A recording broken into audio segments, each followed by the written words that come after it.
Hola, ¿qué tal? Muy buen día, buena tarde, buena noche a todas las personas. Mi nombre es Omar Romero y el día de hoy tengo el gusto de dialogar con Fernando Juárez. Fernando, buenas noches, ¿cómo estás? Buenas noches, ¿cómo te encuentras, Omar? Muy bien, gracias. Gracias, Fernando, por el espacio. Muchísimas gracias por la apertura. Gracias, gracias. El motivo de este diálogo es para hacer una invitación a participar en un seminario que de manera autogestiva promueves, este seminario titulado Entre lo humano y lo divino, figuras intermedias en Platón. Para quienes no sepan, mi colega Fernando Juárez es candidato a doctor en filosofía, licenciado por la UNAM, en la UNAM, Facultad de Filosofía de la UNAM, Facultad de Filosofía y Letras de la UNAM. Es licenciado en filosofía en la Universidad de Guadalajara, por la Universidad de Guadalajara. Igual maestro en filosofía por la Facultad de Filosofía y Letras de la UNAM. Este Así es. aspecto, esta es la trama curricular del candidato doctor, maestro Fernando. Este aspecto, esta figura, Platón, este seminario, ¿por qué Platón, Fernando, hoy en nuestros días? En este sentido, gracias por el espacio, por la apertura. Gracias a ti. Sí, mira, la verdad es que aunque en mis estudios doctorales y en general de posgrado, ni en la maestría ni en el doctorado toqué a Platón, lo cierto es que es quizás uno de los filósofos que más he leído porque, pues bueno, como a muchos nos pasa, ¿no? Entramos a la licenciatura en filosofía y casi siempre el primer autor que nos ponen es Platón, ¿no? Suele ser recomendado para empezar a aprender filosofía. Y, y yo no solo sigo convencido de que es el autor ideal para hacerlo, sino también, en alguna medida, creo que cuando uno le gusta un filósofo, uno nunca deja de leerlo, ¿no? Entonces, después de muchos años de leerlo y de dejar de leerlo un tiempo y después volver a leerlo, me empecé a dar cuenta que yo, por mi cuenta, estaba, digamos, llevando a cabo una lectura muy particular, ¿no? Que de alguna manera chocaba un poquito o que no coincidía con la que uno se topa con los manuales. Esto que mencionas de, bueno, el título, entre lo humano y lo divino, figuras intermedias, bueno, es justo a lo que me refiero con esta lectura, digamos, particular, que es en la que de alguna manera intento delimitar cuáles han sido mis intereses y cuáles son hasta la fecha mis preocupaciones y mis motivaciones para leer a Platón. ¿Qué sería una figura intermedia? Bueno, los que conocemos o hemos leído Platón sabemos que su sistema es algo así como un conjunto digamos, de binomios, ¿no? O de términos, ¿no? Duales, ¿no? Que se contraponen en una jerarquía muy clara, ¿no? Tenemos, por ejemplo, no solo lo divino y lo humano, sino que tenemos, por ejemplo, el mundo de las ideas, ¿sí? Que es el sustento ontológico de este mundo real, y el mundo sensible, ¿no? Que es el que percibimos todos los días, ¿no? Esto que llamamos realidad, en realidad para Platón no es lo más real, ¿no? Aunque suene como a trabalenguas, ¿no? Sino que tiene su sustento ontológico en las ideas, ¿no? Sin embargo, Platón sabe que no es fácil, aunque el verdadero conocimiento no sea el que tenemos de los objetos sensibles que nos rodean y que percibimos por los sentidos, sino el conocimiento que logramos de las ideas y que es mucho más escurridizo. Platón sabe que se tienen que establecer ciertas mediaciones, ¿no? Que no se llega a él directamente. Y es cuando, por ejemplo, introduce los objetos matemáticos, ¿no? Como un rango, digamos, ligeramente más abajo del conocimiento de las ideas, ¿no? ¿Sí? Y no solo eso, le encontramos digamos, estas mediaciones que se establecen entre estos dos mundos, las encontramos en muchos lugares, ¿no? Por ejemplo, Platón nos sabe de que entonces el verdadero conocimiento es la dialéctica, ¿no? Que es la que nos lleva a las ideas, ¿sí? Pero luego tiene su contraparte negativa, que es la que simula un conocimiento en este mundo de acá abajo y que no es un verdadero conocimiento. Por ejemplo, la retórica, ¿no? En varios diálogos Platón contrapone la dialéctica a la retórica, ¿no? También pasa con el tema de la poesía, ¿no? Para Platón hay una poesía inspirada y al mismo tiempo una poesía imitativa, ¿no? Una corresponde o nos conecta con el conocimiento de lo divino, con el conocimiento de las ideas, y otro se queda en el mundo acá sensible, ¿no? Y por lo tanto es como un falso conocimiento, un conocimiento mucho más engañoso. Entonces, siguiendo toda esta serie de, digamos, de dualidades, ¿no? De contraposiciones, Platón se ve en la necesidad constante de estar introduciendo figuras intermedias, ¿no? Sí, mediaciones, ¿no? El alma misma, que es uno de los objetos centrales de estudio para Platón, pues es una figura intermedia, porque según Platón no pertenece ni a este mundo sensible, ni tampoco es totalmente divina, sino que tiene un origen divino, pero está atrapada en este cuerpo, ¿no? Y la filosofía para Platón es un camino constante para purificar el alma y hacerla que retorne, ayudarla a retornar a ese mundo divino del cual en Platón pues siempre nos deja con muchas preguntas, ¿no? Porque aunque queramos, digamos, hacer a un lado la cuestión y centrarnos en lo respetado por las academias y por las historias de la filosofía, que nos pintan un Platón, digamos, muy intelectual, ¿no? Donde casi casi se equipara el conocimiento de las ideas con las nociones abstractas, ¿no? Interpretadas de una forma muy particular, pero donde todo el aspecto religioso, como que la mayoría de los intérpretes lo dejan un poquito de lado, ¿no? Sabemos que Platón tenía ciertas inclinaciones, hacia tradiciones como el orfismo, ¿no? Como, digamos, las creencias de tipo órfico, pitagórico, ¿no? Sí, que son pues una vertiente muy particular, ¿no? De las creencias religiosas del mundo griego, que no practicaba o que al menos él no le hace publicidad tanto a la religión tradicional griega, no olímpica, sino que parece tener una idea ligeramente distinta de ello. Sin embargo, es un verdadero problema, ¿no? Saber qué creía Platón. Entonces, lo que me gustó de estas figuras que yo llamo intermedios, que voy a mencionar en un momento más cuáles son, de estos intermediarios entre esos dos mundos, es que no solo muestran la necesidad de Platón de echar mano de ellas para establecer una mediación tanto en el nivel epistemológico, es decir, del conocimiento, como en el nivel ontológico, metafísico, ¿no?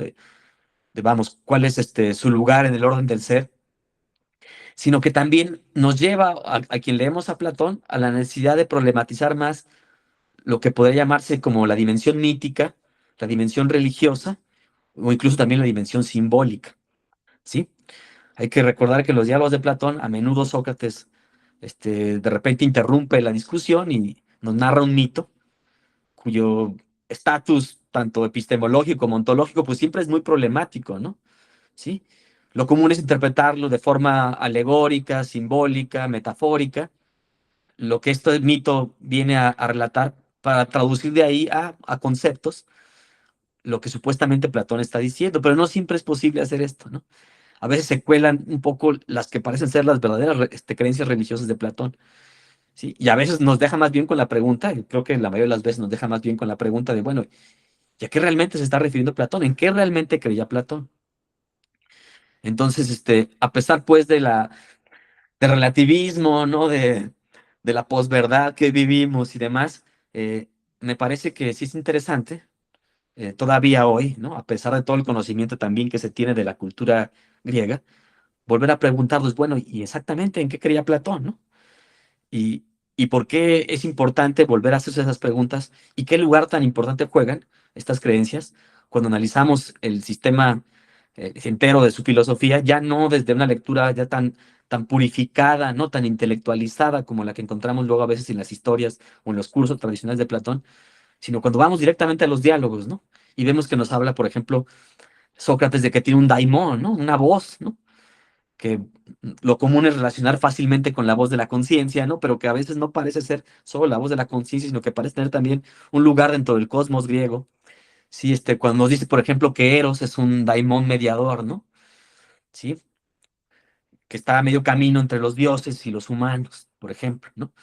Cuando nos habla del demiurgo en el Timeo, ¿no? Este diálogo de enorme complejidad y de rico contenido cosmológico, cuando nos habla también, por ejemplo, del mito de Teut y Tamus, ¿no? En el Fedro, cuando nos habla de las diferentes formas de locura divina, cuando nos habla de las musas, ¿no? De la inspiración poética, en todos esos tópicos y momentos y en otros más, Platón siempre está llamando a estas figuras intermedias cuyo estatus, tanto ontológico como epistemológico, siempre es un poco ambiguo.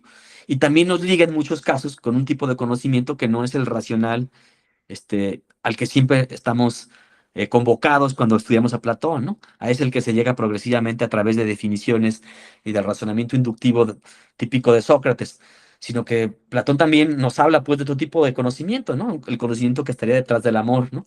Detrás de la poesía, sí, detrás de lo que podría ser la religión, tal como lo entiende él, ¿no? Con esta figura del daimón, eh, detrás de su explicación cosmológica, ¿no? Y por supuesto también ya en la parte ahora sí racional, detrás de las matemáticas.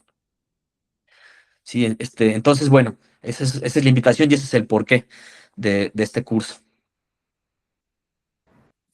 Esta No sé si interesante quieras... introducción a Platón. Ujú. Sí, gracias. Justo esto, el Platón, Aristócles, mejor AKA, pues como Platón, mejor conocido como Platón, nació en el 427, murió en el 347, esta peligrosa categoría cristianocéntrica, antes de Cristo, el mal que carece toda Así la es. historia occidental. Desde ahí ya red flag, la primera red flag del hegemón en materia de historiografía. Dos preguntas. Bueno, el primero, la descripción, y luego dos preguntas en este aspecto. Esta invitación que nos haces, Fernando, a compartirnos este conocimiento que has acumulado durante varios años ya de leer a Platón de manera profesional, con métodos, con distintos métodos, hermenéutica, filología, estudios comparados, son ciertas habilidades que se desarrollan conforme la misma formación filosófica. Esta invitación que nos haces se compone de cinco sesiones. El próximo jueves 27 de agosto es la sesión introductoria que lleva por título La obra de Platón y el problema de las figuras intermedias entre lo divino y lo humano. Esa es la primera sesión, en total 5. La segunda, que sería en sentido estricto después de esta introductoria, la sesión primera, es para el jueves 3 de septiembre, lleva por título Musas, imanes y cigarras, la inspiración poética y artística en la filosofía platónica. Una tercera sesión, que es la segunda en este mismo orden, jueves 10 de septiembre, Eros como daimón, mediador, el camino ascendente hacia lo bello en sí. La sesión tercera, según este orden, cuarta en total, es el jueves 17 de septiembre, el papel del demiurgo y los objetos matemáticos en el cosmos platónico. Y finalmente, la cuarta en este orden y quinta en total, es el jueves 24 de septiembre, el daimón socrático y otras figuras intermedias en los diálogos de Platón. Ese es, por así decirlo, el programa que nos planteas, que compartes en este aspecto. Interesantísimo. Ahora, dos preguntas. La primera, mencionas entre líneas las versiones tradicionales de los manuales de la filosofía. Al menos este diálogo del colega es fructífero de manera dialógica. ¿Qué tanto es tantito? ¿Cuántos textos introductorios hace falta para tener una idea de Platón? O sea, lo que la gente cuenta, ¿no? Videos introductorios, en este aspecto es esta la metodología. Igual ahora, si nos compartes la tuya, estaría interesante. ¿Cómo leer a Platón? Después lees, por ejemplo, no sé, intérpretes de Platón, ¿no? Gente que ha derramado mares de tinta su vida entera consagrada a la obra de este pensador y no otro. Gente que se especializa en esto y no en otra cosa. Muy interesante a nivel filológico, a nivel hermenéutico, a nivel lingüístico. Todas las gamas, lo sabes tú de primera mano, es complejo el puente hermenéutico en términos gadamerianos, claro. Entre 2026 y los tiempos de Platón, problema de la traducción, de la edición, a saberle al griego, ¿no? La declinada, a saberle la lengua muerta, latín, tiene su encanto, lo sabes desde esta contemporaneidad que compartimos en formación como estudiantes de filología clásica, es muy interesante esta formación. Y finalmente las traducciones y ya los textos, ¿no? En este aspecto, ¿cuál sería desde esta perspectiva tu metodología para poder leer a Platón en este aspecto? Porque tiene muchos problemas hermenéuticos muy interesantes, sobre todo de gran calado a nivel hermenéutico filosófico. Eso es Mira, como yo te decía, yo no me atrevería a decir que hay una metodología y que entonces hay que excluir las demás, ¿no? Yo creo que hay metodologías y formas de leer. La mía, ciertamente, como ya te comentaba hace un rato, sí ha sido un tanto salvaje porque lo empecé a leer estando demasiado joven, ¿no? Sin un objetivo claro más que entender, ¿no? Con una lectura muy ingenua. Y poco a poco me fui centrando en estas que llamo figuras intermedias, que son el núcleo de mi preocupación, ¿sí? Y fui releyendo, ¿no? De modo que fui llegando a conectar, digamos, estos diferentes temas, ¿no? Entonces, mira, como, digamos, para necesidad de entrar al curso, yo no solicito ningún conocimiento previo, ¿no? Está invitado desde la persona que no sabe nada de filosofía, aunque bueno, para que te interese Platón tienes que haber sabido por lo menos un poquitín, ¿no? Para que quieras leer a Platón tienes que por lo menos saber, alguien te tiene que haber sembrado un poquito la semilla o haber deslumbrado un poco con una chispa, ¿no? De su filosofía, ¿no? Entonces, está abierto a todo el público, ¿no?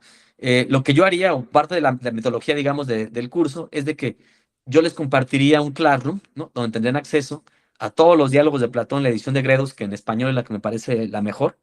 Por supuesto, yo haría algunas acotaciones de tipo filológico sobre la terminología usada en Platón cuando es necesario, pero por supuesto no se tiene que saber griego ni nada, ¿no? Solamente para no hacernos pelotas, pues, con las palabras, ¿no?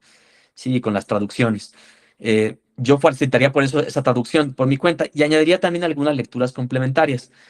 Por supuesto que de todos los ríos de tinta que se han escrito sobre Platón, hay algunas lecturas que me interesan más, ¿no? Que otras o que me parecen más reveladoras. que otras. Yo aquí te mencionaría básicamente a tres autores que creo que me parece que han hecho lecturas interesantes, no son los únicos, sí, pero me parece que son los que a mí personalmente me han atraído más y son pensadores muy diversos, ¿no? Sí.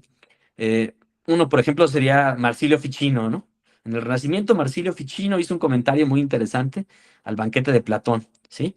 Y bueno, ¿por qué Marsilio Ficino es interesante? Bueno, Marsilio Ficino es interesante porque él está conectado a todo el mundo hoy ya perdido, que es el mundo del Renacimiento, ¿sí? Está ligado él a intereses. Marsilio Ficino era un gran estudioso de la antigüedad, ¿no? Un gran experto en lenguas antiguas, ¿no? Pero aparte él mezclaba intereses de tipo muy diverso, ¿no? Él mezclaba, hay que recordar que él es el iniciador de lo que se llamó la Academia Florentina, ¿no?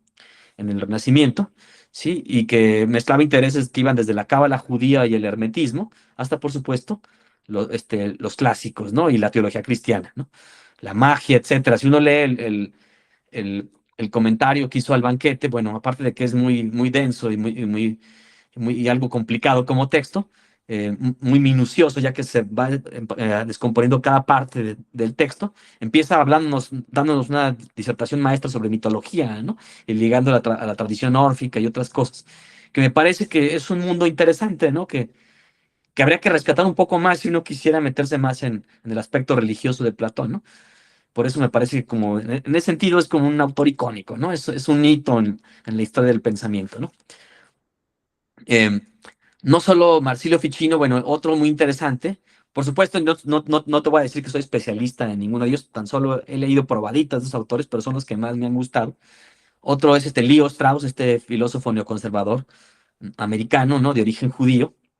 Sí, que bueno, tiene una lectura muy particular de Platón, ¿no? Él nos dice que la mayoría de los pensadores que escribieron sobre política lo hacían en un contexto, pues, poco amistoso, ¿no? Muy hostil y tenían que disfrazar lo que decían, ¿no? No nos pueden decir las cosas abiertamente. Entonces siempre había que leer entre líneas, ¿no? Y entonces no hay que fijarse tanto en lo que los autores nos dicen directamente, sino en sus aparentes contradicciones, ¿no? Sí, en los datos que parecen estar de más, ¿no? Eh, en, en- en ciertas repeticiones, ¿no? Tramposas a las que el autor nos va llevando, ¿no? En ciertos guiños y ciertas claves que va sembrando el autor para que uno pueda construirse una segunda lectura, digamos, como para iniciados, no para cualquiera, ¿no? Y esto lo aplica totalmente a Platón, ¿no? Él dice que más que purificarnos el texto, como yo decía hace un momento que luego suele hacerse en las academias de filosofía, de quitarnos de toda la parte, digamos, literaria, anecdótica del diálogo y centrarnos sobre las puras definiciones, el puro concepto. Claro que esto es muy formativo, pero si quitáramos todo, pues nos quedaríamos con una lectura también un poco empobrecida, ¿no? Porque sí viene a ser muy importante y sobre todo para meternos en estos temas que son de mi interés, fijarnos, bueno, y exactamente qué significa que Sócrates se detenga de repente antes de entrar al banquete, ¿no? Em, que va a tener ahí con todos estos personajes, ¿no? Con Pedro, con Aristófanes, ¿no? Con, con Agatón, demás, ¿qué significa que se quede pensando? ¿Qué significa que nos platiquen que él hace una oración al sol, ¿no? Que todo esto es importante. ¿Por qué recurrir a la figura del daimón, ¿no? ¿Por qué hablar de Diótima, de Mantinea, ¿no? ¿Por qué echarse en el Fedro un discurso enorme sobre los tipos de manía divina, ¿no? ¿Por qué de repente irse caminando a las afueras de la ciudad, y llegar a este escenario casi paradisiaco de un plátano, ¿no? Y sumergir los pies en el agua y sentirse como inspirado poéticamente para poder emitir un discurso? Todo eso tiene un enorme valor y tiene un significado. Y a menudo se pasa de largo, ¿no? Se lo ve como mero recurso literario y de acuerdo a un pensador como Leo Strauss es fundamental, ¿no? Claro que él también llega a lecturas que sería hoy muy difíciles de aceptar para los expertos hoy en Platón, incluso para los historiadores de la filosofía griega, porque él hace de la República el primer diálogo, ¿no? Y casi hace depender todos los demás de ahí. Esto yo no estoy de acuerdo en esto, por supuesto, sí me atengo un poco más a la cronología tradicional que definen los especialistas de Platón hoy en día. Sin embargo, sí creo que es importante rescatar toda esta parte que definitivamente, o al menos para mí, no es secundaria, ¿no? Juega un papel importante para interpretar a Platón, ¿no? ¿Sí? No hay que desecharla luego, ¿no? Puede ser la fuente de muchas reflexiones todavía. Y un tercer pensador que también va a salir un poco ahí digamos, a tema en este curso, y que a lo mejor no es conocido justamente por ser un lector de Platón, pero que justamente por lo contrastante de su pensamiento es interesante, es nada más y nada menos que Jacques Derrida, ¿no? El padre de la deconstrucción, ¿sí? ¿Qué tiene Derrida que decirnos? Bueno, Derrida tiene varios textos en los que habla sobre Platón, ¿no? Cito un par de ellos. Eh, Hay uno donde problematiza sobre Jora, ¿no? Que es una figura también intermedia que aparece en el Timeo, ¿sí? Platón la llama la nodriza y se refiere al espacio, ¿no?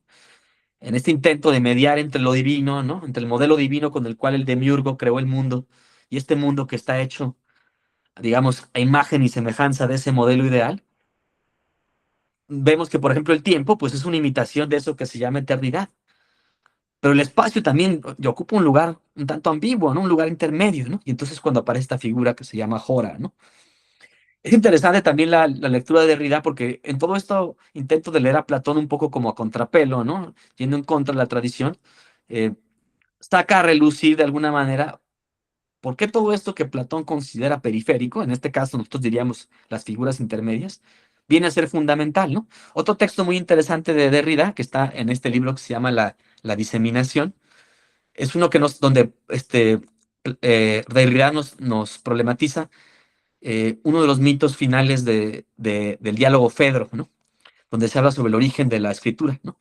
Donde el dios egipcio Teut, que parece ser que corresponde con Tot, eh, dialoga con este otro personaje, con este otro dios que se llama Tamus, y se pone a discutir sobre, bueno, el papel, ¿no? Que jugaría la escritura entre los seres humanos, ¿no? Teut dice, bueno, con la escritura se lograrían grandes maravillas, el conocimiento se multiplicaría, pero Tamus le advierte que no, que en realidad la escritura sería un conocimiento peligroso porque haría que el conocimiento oral, que es el más directo, ¿no? Este que se da de frente a frente, y al que el diálogo platónico todo el tiempo alude, ¿no? De alguna forma también se pervertiera, ¿no? En alguna medida, ¿no? La escritura, piensa Platón, socavaría nuestra memoria. Y entonces Derrida llega y nos dice, bueno, pero qué interesante que Platón, aparte de que nos dice esto mientras lo leemos, ¿no? Y mientras es considerado uno de los principales escritores de la historia universal, ¿no? Sí, nos legó prácticamente casi todos sus diálogos, ¿no? Estaban tan bien escritos y fueron tan amenos para toda la tradición que nos llegaron íntegros, ¿no? Incluso nos llegaron muchos apócrifos y dudosos que no sabemos si escribió él, pero ninguno de los que se menciona en las fuentes antiguas desapareció, cosa que sí pasó con muchos tratados aristotélicos y con muchos escritos de otros tantos autores notables de la antigüedad. Aparte de esto, ¿no? De la enorme, digamos, importancia literaria que tiene el propio Platón, Derrida repara en que el mismo Platón, para explicarnos qué es la escritura, perdón, para explicarnos qué es el alma y qué es la memoria, echa mano de la figura de la escritura, de suerte tal que entonces eso que pareciera secundario, de segundo orden, subordinado, que la escritura en realidad es fundamental para explicar eso que estaría en primer lugar, ¿no? Que sería la memoria, ¿sí? Y el diálogo vivo, ¿no? Para explicarnos Platón el diálogo vivo, tiene que recurrir al recurso literario de la escritura. Pero incluso para explicar en ese mismo diálogo cómo funciona la memoria, tiene que recurrir a la metáfora de leer dentro de uno mismo. Sí, entonces, este orden que el autor clásico, en este caso Platón, nos presenta en una jerarquía clara de subordinación, Derrida lo invierte, ¿no? Nos voltea la tortilla. Y es un claro ejemplo de cómo opera la deconstrucción derridiana, ¿no? De cómo detecta esta este, jerarquía supuesta, ¿no? La pone bajo sospecha y luego la invierte. Entonces, yo creo que algo así podemos decir en general, y me gusta este ejercicio que hace Derrida, no solo porque eh, este mito también tiene estas dos figuras intermedias, ¿no? Teutitamus, ¿no? Sino que también todo este asunto de las figuras que yo llamo intermedias, podríamos aplicarlo un poco así, ¿no? Parecieran atajos, ¿no? Eh, Recursos un tanto sacados de la manga, ¿no? A incluso meros recursos literarios, alegóricos, míticos, para conectar lo humano, lo terrenal con lo divino. Pero cuando analizamos más de fondo, pareciera que no, que son fundamentales, ¿no? Que sin ellos no podemos ciertamente resolver ni epistemológica ni ontológicamente muchos de los problemas a los que Platón es conducido con este dualismo metafísico y epistemológico. Entonces, de ahí pues la importancia pues de estos tres autores, ¿no? Estas tres cosas son las que intento tomar de cada uno de ellos. Desde este punto de vista, Fernando, una premisa que me parece a mí imperdible de la lectura de Platón, además de invitar, claro está, a la audiencia, quien quiera que vea este video, de que se encuentre, a leer directamente lo mejor directamente posible, ¿no? Por el tema de la traducción, los intérpretes, sí echar mano de algunas. Sí, claro. ¿Por qué hago este comentario? Porque prácticamente lo mencionas entre líneas, los hablas como especialistas, se nota la pasión, se nota el patos de leer a Platón. El tema de lo difícil que es que es literatura, son de entrada diálogos, ¿no? Es que la carga la prueba, esto es pues, literatura, esto es no verdad, esto es ficción, por lo tanto no hay ningún contenido proposicional verdadero, en la lógica más tradicional, que de hecho tiene su fundamentación después con su sucesor Aristóteles. Esto es interesantísimo esa primera premisa. Derivar al anterior, como si fuera poco, multiplicamos la apuesta en este aspecto, dentro de esa misma estructura de, bueno, es que ya es literatura, no, esto aquí no hay verdad ni nada, es como un cuento de hadas. Multiplicamos la apuesta todavía con el mito, y la figura del mito y el mitote prácticamente se pierde, cómo se tiende, con estas capas que tiene Platón, la mitología, le estoy comparando religiones, otras tradiciones, digamos, más antiguas, orfismo, pitagorismo, ciertas alusiones a los presocráticos, a tradiciones egipcias, sumerias, quienes apuestan, ¿no? Los gimnosofistas, claro, centros iniciáticos, que era parte de la tradición esotérica, lo exotérico, ese tipo de lecturas, ese tipo de fenómenos, más las, ¿cómo decirlo? Los remakes de renacentistas, medievales, postmodernos, lo has hecho esta genealogía, Basilio Ficino, otros autores, la tradición neoplatónica, la tradición preplatónica, el Sócrates de Jenofonte, el Sócrates, o sea, varios problemas con este cierro, con el mito y el logos, que es como el maravilloso cuento de hadas que se vende de la historia de la filosofía, y Platón lo sintetiza, es el que resuelve el problema, según algunas lecturas las más, digamos, tradicionales o algunas de las voces más autorizadas, mejor difundidas, citando a Descartes. En ese aspecto es interesante esta perspectiva. ¿Cómo leer eso? Es como la carga de verdad que tienen ese tipo de aseveraciones, sobre todo pensando en las figuras, Fernando, que nos propones en tu curso. Sí, mira, yo creo que esta oposición de mitos, logos en Platón, yo creo que es muy problemática. Es más, yo diría que se cae un poco, porque me parece que para Platón el mito es una parte de logos, ¿no? Es fundamental, ¿no? Nunca en ningún diálogo de Platón vamos a toparnos un personaje que le diga a Sócrates, ¿sabes qué? No, no, tú me estás chamaqueando, ¿no? Porque me estás platicando un mito, ¿no? Un relato hermoso, ¿no? No, al contrario, vemos una validación constante de ello, ¿no? Sí, pero también al mismo tiempo vemos que no hay esta lectura ingenua, ¿no? Que podría pensarse, ¿no? Y que a menudo creo que se exagera, de pensar que los griegos creían literalmente en sus mitos, ¿no? Que no veían ahí más bien un relato cargado de sentido, que simplemente se valía de imágenes, símbolos, de otros recursos distintos a los nuestros para explicar las cosas de forma bastante racional, ¿no? Sí, no olvidemos que antes de Platón, bueno, incluso antes de la filosofía presocrática, están todas estas famosas teogonías y cosmogonías, ¿no? Entre las que, por supuesto, hay algunas de tipo órfico, ¿no? Sí, pensemos en Ferécides de Ciro, ¿no? En otras, bueno, posteriores que van a ir apareciendo, pero que se dice provienen de esta tradición, ¿no? Sí, yo recuerdo, por ejemplo, hay un texto que me gusta mucho para hablar de los presocráticos, que es que escribió el famosísimo Nietzsche, ¿no? Eh, Cuando daba lecciones, ¿no? Todavía como filólogo, lecciones universitarias todavía como filólogo, y que se llama eh, la filosofía preplatónica, ¿no? No, los filósofos preplatónicos se llama, ¿no? Y él nos da una serie como de pasos, ¿no? De cómo fue evolucionando el pensamiento, ¿no? Desde, digamos, desde Homero, ¿no? Y Hesíodo, que son los primeros poetas, los grandes maestros para el pensamiento griego, y que todavía lo eran en tiempos de Platón, ¿sí? Y cómo vamos llegando poco a poco hasta el discurso ya filosófico como lo conocemos, ¿no? Y en medio nos distingue una serie de figuras, ¿no? De transición, ¿no? Como el hombre sabio, ¿no? La figura esta de los siete sabios, uno de los cuales es nuestro Tales de Mileto, ¿no? Que ya consideramos el primer filósofo, ¿no? Están también las cosmogonías, ¿no? Él lista una enorme cantidad, ¿no? Por supuesto, algunas son posteriores, como decíamos, ¿no? Pero ya ahí se ve un intento de sistematización del conocimiento, ¿no? Entonces creo que también es interesante porque es bien sabido que Platón llevó a cabo todo un debate, ¿no? Con los poetas, ¿no? Sí, la relación con la poesía y con el conocimiento que viene de los poetas en Platón no es fácil, ¿no? es una relación, digamos, ambivalente, y es algo que de hecho se tocaría en la primera sesión, ya dentro del curso, es decir, o la segunda, si consideramos también la introductoria, ¿no?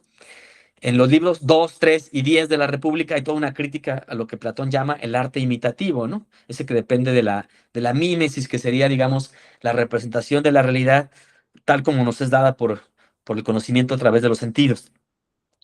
Y contrasta mucho esto con lo que vemos, por ejemplo, en el diálogo Ion, que es uno de los diálogos de juventud, y con lo que vemos también en el Fedro, ¿no? Que es uno de los diálogos de madurez, escrito más o menos según la crítica actual, al mismo tiempo que la República, ¿no? Es un diálogo que más o menos mantiene, incluso ahí hay una alusión clara, ¿no? A la teoría de las ideas, en particular a la idea de la belleza. Y entonces uno diría, bueno, entonces Platón está a favor o está en contra de los poetas. ¿Qué le molesta o, o, o qué le gusta de la poesía? Bueno, primero es que tenía, desde el punto de vista pedagógico, que debatir con Homero y con Hesíodo, porque hasta la fecha eran los grandes maestros, ¿no? Pero también él tiene que reconocer que no siempre la poesía es el conocimiento que se cree que es, ¿no?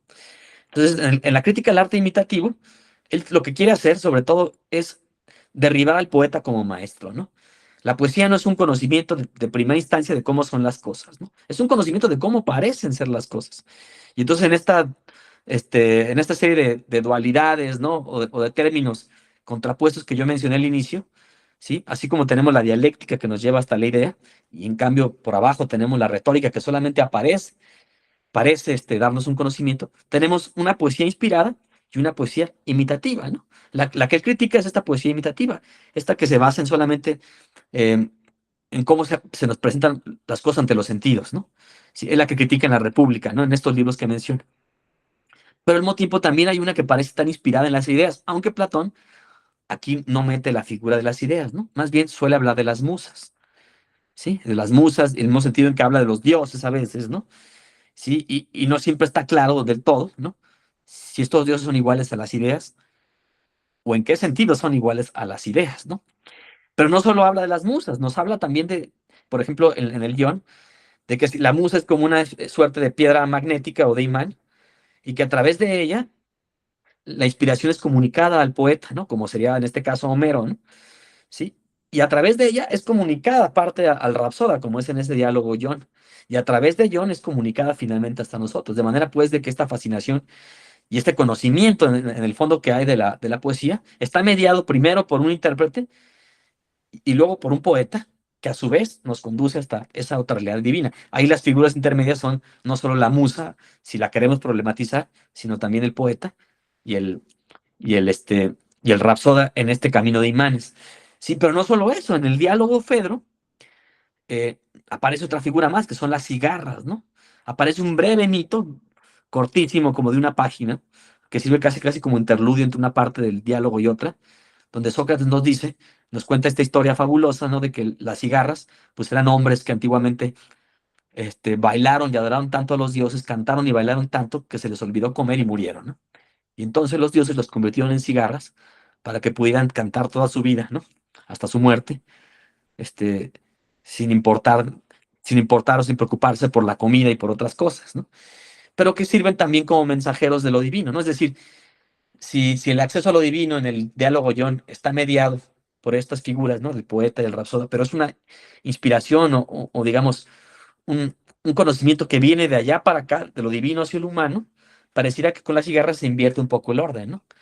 Las cigarras comunican el conocimiento que desarrollan los mortales aquí y lo llevan hacia los dioses, ¿no? Y le informan a los dioses de eso, para que a su vez los dioses puedan bendecir de nuevo otra vez a los mortales. Si Platón solamente fuera un tipo que intelectualiza conceptos, ¿no? Con una idea muy rara de las ideas, de esto que llama ideas, y, y nada de esto tuviera importancia, ¿qué necesidad tendría de hablarnos de las cigarras, por ejemplo, ¿no? ¿Qué necesidad tendría de meternos este mito ahí, ¿no? Pero de alguna forma pareciera que es como un circuito, ¿no? Y las cigarras en este sentido juegan un papel similar al que hoy juegan para muchos cristianos los ángeles, ¿no? Como figuras intermedias entre lo divino y lo humano. O también, si se quiere, como en el mismo cosmos griego, lo tenían los daimones, ¿no? Como este daimón del que habla todo el tiempo Sócrates, que dice que le advierte de cosas, ¿no? Que le advierte cuando debe enfrentarse a tal situación o debe tomar tal decisión, ¿no? ¿sí? A modo un poco de una conciencia moral, pero que Sócrates plantea en los diálogos de Platón siempre como un agente externo, ¿no? Y que tiene su lugar dentro del cosmos griego, ¿no? Como un ser intermediario entre los dioses y lo humano. Entonces, sí, por supuesto, todo esto de lo mito tiene un enorme desarrollo en Platón, no se puede simplificar de forma sencilla, sino que se puede, digamos, problematizar bastante, y aquí juegan, por supuesto, varias figuras intermedias un papel importante. Problematizando un poco esta aproximación a Platón, porque es, vaya, difícil leerlo, tiene su encanto, tiene su ciencia, tiene su chiste, tiene su arte. Es muy interesante expresarlo, exponerlo. O sea, no es un autor fácil, no es un autor lineal, por estas dimensiones polisémicas que tiene ya la misma estructura del diálogo. Son personajes, son todos los pensamientos de personajes, reflexiones antitéticas, posturas, la literacidad, el tema del mito, el tema de que es literatura, la complejidad propia de sus teorías epistemológicas en voces de otros personajes, no siempre Claro, Sócrates, no siempre es el Sócrates claro, triunfante de los diálogos de juventud, no es como se categoriza. Desde este sí, punto de claro. vista, señalar la relevancia para la complejidad de esto, sin hacer caricaturas, invitar, desde luego, por eso es el seminario, invitar a la lectura guiada, dirigida de este tipo de textos con metodología, pienso al menos tres, desde este punto de vista, perfilando esta como invitación a la lectura crítica. Número uno, desde luego, la hermenéutica. Un texto de hace mucho, mucho tiempo, cómo nos ha llegado a nosotros hasta nuestros tiempos. Esa es la primera, muy interesante, esta barrera, digamos, temporal, cronológica, cultural que Sí, sí, claro. tenemos de latitudes. Ese es un problemón ya por sí solo. O sea, esa es interesantísima. Otra, la filología. Lo sabrás, las lenguas clásicas, las traducciones en este aspecto, no solo es la literacidad y la cronología de los autores, intérpretes o los textos directos que nos han llegado, lo más directo con traducciones, sino los problemas y los pleitos, los debates que hay entre quién lo tradujo, cuál se perdió, cuál se conserva, todos estos que te enteras, ¿no? Esto es Sí, clásico sí, de sí, claro, filología, claro. que los textos introductorios son más largos que el texto mismo en ese aspecto. Y la Sí, tercera, sí, sí, pasa. la forma crítica de leerlo, por ejemplo, planteabas tres autores, cuántos autores distintos hay, tantos Platones existen. Ser muy crítico con el análisis crítico del discurso y saber discernir entre tipos de lecturas, tipos de textos. Desde este punto de vista, yo me quedo con esta para, digamos, enfatizar en la problematización de los textos de Platón, en este caso los diálogos. Así es. Sí, Omar, pues nada más yo agregaría, pues, invitar a todos los que estén interesados en tener un curso, digamos, un poco distinto sobre Platón. Al menos mi motivación aquí era ofrecer algo poco común, ¿no? No ofrecer el clásico curso de Platón, ¿no? Abandonar la lectura tan de manual de Platón, ¿no? Y tratar de situarlo un poquito más en su contexto, que me parece es muy rico, ¿no? Empujar también al conocimiento, pues, de este mundo antiguo en el que vivió Platón, ¿no? De cuáles eran sus religiones, cuáles eran sus mitos, ¿no? Cuáles serían sus creencias. Y claro, bueno, con esto, por supuesto, no intento tampoco apartarme totalmente de Platón de la tradición, ¿no? Es bien sabido que las preocupaciones de Platón eran fundamentalmente la política, ¿no? En eso todos estaríamos muy de acuerdo, por ejemplo, con Leo Strauss, ¿no? Pero, sin embargo, sí es distinto tomarlo, por ejemplo, como él lo lee, ¿no? De que entonces todo es una gran ironía, ¿no? Que porque llega él un poco a esos extremos, ¿no? Todo es como una gran ironía y no hay que creerle literalmente lo que dice Platón. Tampoco habría que llegar, digamos, tanto a eso, pero sí, digamos, metemos un poquito más en todo ese aparato simbólico, alegórico, literario, mítico al que Platón nos introduce, todo ese mundo que al final creo que es mucho más interesante de lo que a veces, cuando un autor se vuelve tan de cajón, llega a tener, ¿no?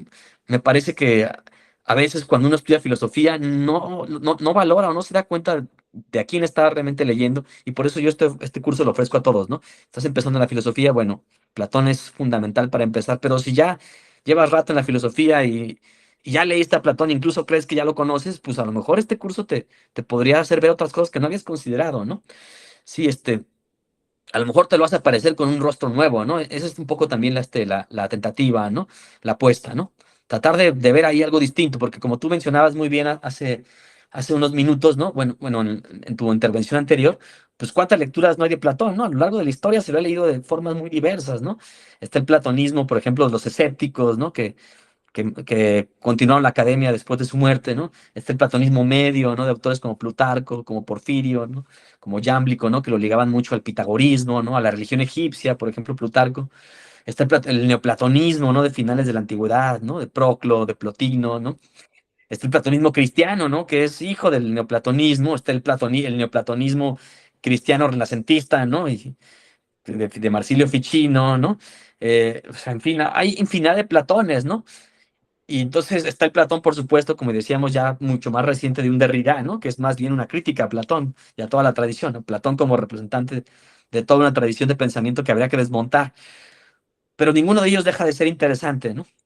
Y sobre todo, pues ver cómo desde aquí se puede uno revisitar alguno de esos tantos Platones, ¿no?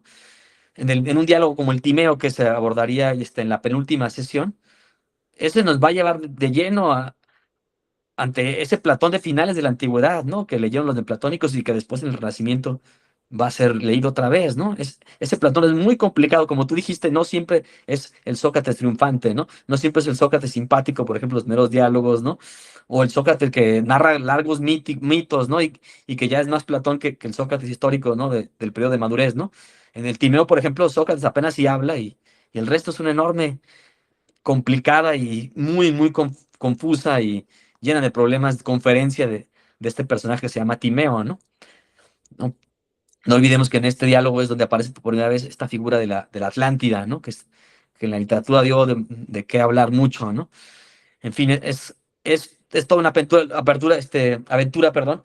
Eh, los diálogos de madurez, por ejemplo, son una cosa muy complicada y no tan literaria, ¿no? Aquí yo abordaría muy de pasada algunos cuantos, ¿no?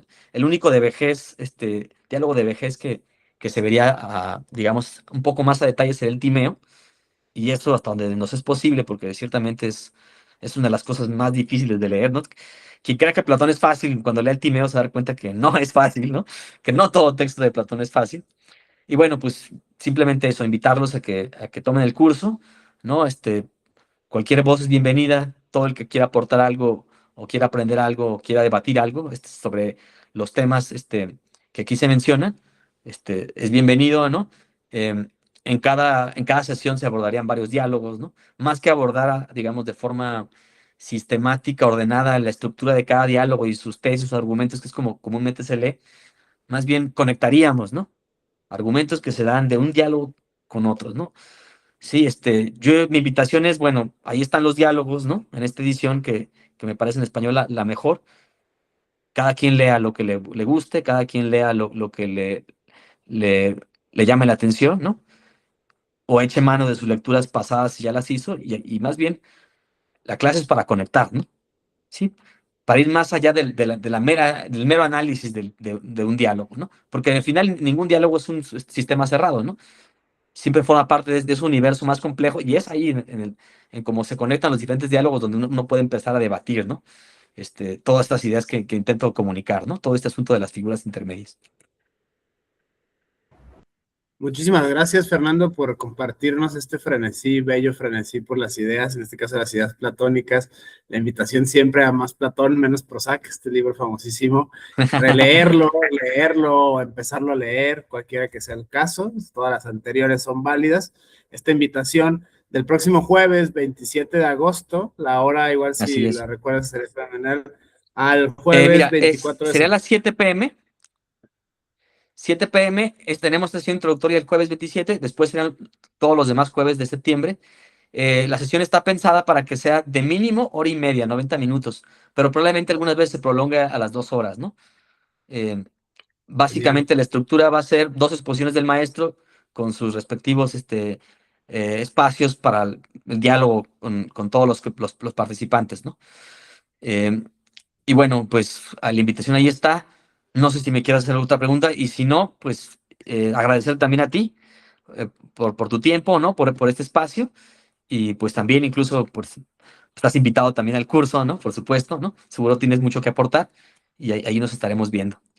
si es el caso. Muchísimas gracias, Fernando. Gracias por compartirnos esta invitación. Este seminario, insisto, del jueves 27 de agosto al jueves 24 de septiembre, impartido por el candidato doctor Fernando Juárez. Muchísimas gracias a todas las personas. Seguimos en comunicación. Gracias, Fernando. Hasta la próxima.